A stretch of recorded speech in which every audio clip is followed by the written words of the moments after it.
Wait lang. Okay, our next topic is about your face presentation. This is just a continuation of the previous discussions that I have had on the first subject. Okay, so for face presentation is still part of the problems with the passenger. So basically, this is something to do with the fetal presentation that causing now the problem to be prolonged or the labor to be prolonged. So the concepts of your face presentation is we need to define first what is your asynclitism. Asynclitism is a fetal head presenting at a different angle than it is expected. Vertex cephalic presentation is the expected presentation that a woman is supposed to have. That is the best presentation, the vertex. So there are vertex presentation is a cephalic presentation. However, there are other cephalic presentation that are not ideal. One of those is also your face presentation, wherein as in yung mukha mismo ng baby ang unang lalabas. And if you try to imagine that the baby's head is actually hyper extended. Okay? So any position on your fetal head presentation on a different angle, aside from the right position, which is your vertex, is called as your asynclitism. Now, it's either the chin or the mentum presentation, which is a rare condition, and the head that feels more prominent than normal, okay, engagement, appearance on Leopold's maneuver suggests a face presentation when you perform a Leopold's maneuver. And to talk about Leopold's maneuver, what maneuver is this? What number? Fetal. So when you check for the presentation, you're checking for what? Leopold's 3. Diba? Yung fetal line, fetal back, presentation, then fetal attitude. Okay, attitude is if the fetus is already within the pelvic inlet. Yun ang Leopold's 4. But for Leopold's 3, that's your fetal presentation. What part is presenting? Okay, presented during your delivery. So the back is difficult to outline in this presentation because it is concave, as if it is representing the other parts of the body. Okay, so during during the Leopold's maneuver. So fetal presentation in this one is that the fetus is in a posterior position instead of flexing the head as labor process begins. So pag sinabing flexing, dapat po, yan. So di ba pag nanganganak dapat si mother, ang position dapat ni baby is occipito anterior. Yung kanyang bunbunan, the back of the head should be towards the mother's abdomen. Kaya kapag lumalabas si baby sa vagina is what? Nakadapa. Naka-face downward. Kumbaga nakaharap siya sa anus ni mother. Okay, ganun dapat. So ang unang lalabas is yung bunbunan. Ito yung nakikita nyo na crowning. Ako ba? Yes, but in this case, okay, medyo angat. Medyo noon na po ang lumalabas until sa kanyang face area. Kaya almost the same nga ito kay brow. Okay, kasi si brow presentation, mismong yung brow area. Okay, pero itong face talaga super hyper extended. Okay, now to confirm this condition, vaginal examination is done. Okay, but best pa rin po sa tinatawag natin ultrasound, wherein when the nose, mouth, and chin can be felt during vaginal examination. So kung ito si cervix, kung yung cervix, imagine mo yung mukha ng bata, ang unang lumalabas upon IE, supposed to be round and concave only. Pero pagkapawang ganon, may nakakapakang mata, ilong, bibig. That is your face presentation na tinatawag. Okay? So it can be best confirmed by vaginal examination or ultrasound, as these two tests can determine or show now the presentation. Actually, in this part, since face presentation siya, no, hindi mo siya na-detect prior labor and delivery. Na-detect mo na lang siya on that time na siya po ay dinideliver na. Okay? Now, the best way talaga to detect this is through vaginal examination. Pero pag gusto mo siyang i-confirm pa, ultrasound can also be done. Now, what are the risk factors? Okay, that predispose a woman to develop such condition. Number 1 is when a woman has a contracted pelvis or placenta previa. Okay? contracted pelvis or placenta previa. Contracted, masikip. So hindi po lahat ng masikip ay maganda. In terms of delivery, hindi siya maganda. Okay, because it promotes different problem. Okay, one of these nga po is yung tinatawag phase presentation. Placenta previa, we will discuss that sa mga next meetings natin. Placenta previa, just to give you an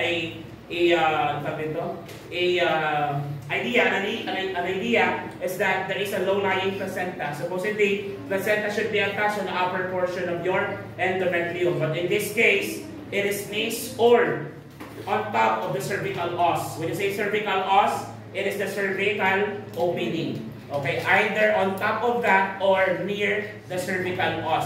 Yun ang tinatawag natin placenta previa. Another one is relaxed uterus of a multipara or with prematurity. Relaxed uterus of a multipara or with your prematurity. Why?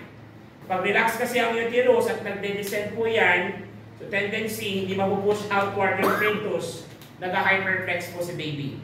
Okay, and of course, a condition like your hydramnios is also one of it. What is hydramnios again? Excessive accumulation of amniotic fluid, commonly known as polyhydramnios. Okay, exceeding more than 2 liters on that matter. Okay, and the last one is your fetal malformation. Fetal malformation. So for the fetal malformation, what do you mean? What do you mean by that?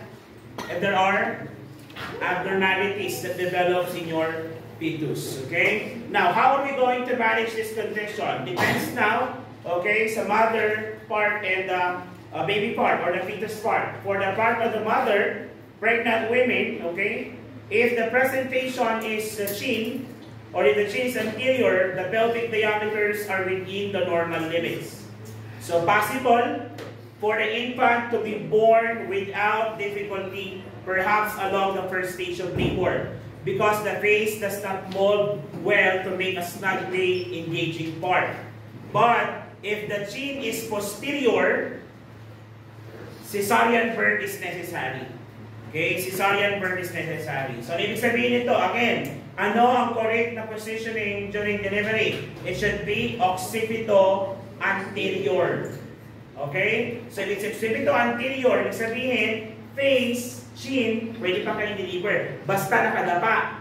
But if it's face of occipito posterior, the posterior is touching the fetal back of the mother, hindi na siya pwedeng i-deliver through vaginal delivery. They have to be delivered cesarean section. Part pa rin kasi yun ang tinatawag natin occipito posterior presentation. Occipito posterior presentation is an abnormal presentation. So, ang gusto natin si baby nakadapa pag siya ay lalabas ng vagina. So, that's your occipito anterior. Pero kapag si baby nakatingala, tihaya, that is your occipito posterior. And that is not a good delivery process. Imagine your experience sa delivery room. Isn't it that when nag-crowning paglabas, si baby nakadapa? Or the face is facing down, facing the bucket. Tama ba? Tapos, ika-grab mirrors dito. Yan. Tama, di ba? Up. So, basically, dito ang hawak sa chin. So, ito yung panghawak mo sa chin. Yung dominant hand mo, hawak sa chin. Yun. Okay lang yun pag ganon. Kasi nga, you can hold the chin at the back of the head, hila. Okay? Pero ang problema, pag chin na nasa taas, asa sa baba ulo. Hindi pwede. Occipito posterior ang tawag sa position na yan. Ang gusto natin, occipito anterior. Okay? So, cesarean birth is necessary for this one. So, usually the method of choice for this one. So, otherwise, it would be necessary to wait for a long posterior to anterior rotation, okay, to occur. Pwede pa rin naman siya umikot kaso mahaba-haba yung proseso. Okay? So, such rotation may lead to, okay, na-discuss na to, dysfunction or transverse arrest. So, wherein, nagkakaroon tayo ng arrest of descent. Meaning the baby would now stop or did not proceed with the descent. Pag hindi nag-descend si baby, alam nyo na yung condition na yon, dysfunctional labor. Tama ba? Yes. Pag dysfunctional labor, common dyan, is kailangan na rin po silang cesarean section. Okay? Now, for the newborn management, For the newborn management, okay, you have to manage possible complications. Common complication is your facial edema and maybe purplish or ecchymotic, okay, in appearance. When you say ecchymotic, aware naman siguro mo sa pasa. Yon. So that is your pasa. Pasa is present sa mukha ng baby, okay? If in case that the condition has this, you have to monitor and check for the following. Number 1, you have to monitor for patent airway. A facial edema would probably possibility of impeding the airway is high. Basta ang pamamaga nasa mukha. Kaya nga kapag nag-assess tayo, kapag ang iyong lesions or injury is within the inverted triangle. So from here, at top of the eyebrow, to the side of your eye, into your chin, kapag nandyan ang injury ng pasyente, that is considered as danger area. So kapag may pigsak ka dito, nagkaroon ka ng infection dito, hindi pwedeng hindi ka magpa-check up. Okay? Hindi ka pwedeng hindi magpa-check up kasi yung delikadong area mo yan. Okay? Next, observe closely for patent airway. Take note, ang mga baby is what? Mouth breathers or nose breathers? Mouse? Mouse or nose? Nose breathers or mouth breathers? Di ba diniscuss nyo ito? Kaya nga sinasuction first ang? Hala, tapos ang skills yun, di ba? Tapos ang skills yun, di ba? O, tapos na, isn't it? Are you done with your skills, maternal? O, di ba nag-oxygenation kayo? Part of oxygenation is your suctioning? Yes. O, where should you suction first? Nose or mouth? Suction the nose first because nose breathers ang mga fetuses or babies or infants. Okay tayo? Para i-clear mo yon. So you have to check on that. Though hindi na tayo nagsa-suction ngayon unless the patient shows a signs of fetal distress. Saka lang tayo magsa-suction. Pero kapag loud cry naman siya, ang kanyang Apgar scoring is above 8, there is no necessity for you to suction. Okay? Because you're just going to get some of the oxygen at the same time, you may just infuse trauma to the fetus. Okay? Another one is in some infants, lip edema is so severe that they are unable to suck for a day. Ibig sabihin, namamaga ang kanilang labi. Kapag namamaga ang labi, take note that ang ginagamit nila to feed is their lips to suck. Now, what is our management? Do we need to feed them in other ways? Yes, in this case, you will now be inserting NGT. So yung NGT, tinatawag natin your gavage feeding. Gavage insert, lavage out. Tinuro sa inyo yun, yung gavage at lavage, isn't it? So when you pour water into the NGT, that is gavage. When you let it flow to discard, that is lavage. You did both during your NGT skills, isn't it? I should know. Kasi isa din naman ako nag-develop niyan. Kaya alam ko related siya sa dinidiscuss natin ngayon. These are the things na dapat mo gawin, okay? So in some, the feeding may be necessary to allow to obtain enough fluid until they can suck effectively. The third one is they may be transferred to NICU for the next 24 hours for observation. Ano ulit ang NICU? Neonatal Intensive Care Unit. Okay, neonatal intensive care unit. So for children or for neonates that are considered unwell, kailangan nilang i-confine muna sa NICU for the next 24 or so hours. Hindi ba kailangan i-monitor dyan? Patient who delivered prematurely, ano pa? Nag-meconium, ano pa? With fetal distress sign, nagkaroon ng symptoms ng bradycardia and tachycardia. So those are the patient or infants that needs to be placed under your NICU for observation. And reassure the parents that edema is transient and will disappear in a few days with no aftermath. Okay, baka ang isip nila, ba't namamaga ang mukha ko? Bakit ang mukha ng baby ko? Bakit na-disfigure? Habang buhay na ba yan? Okay, if it's just edema, it will go back to its original form. Okay? And you have to assure the mother with that. Diyan tayo? Are we clear? So again, pag face presentation, vaginal examination pa rin po ang pinakamagandang test because you're going to palpate na yung mouth, nose, and the eyes. Okay? Secondary by ultrasound na lang po to confirm the condition. Ang repair. So ang ating management is depende sa mother or the baby. Pero tandaan nyo lagi, pag occipito-posterior yan, always aim for lesser complication. So ang ating management should be focus on cesarean birth.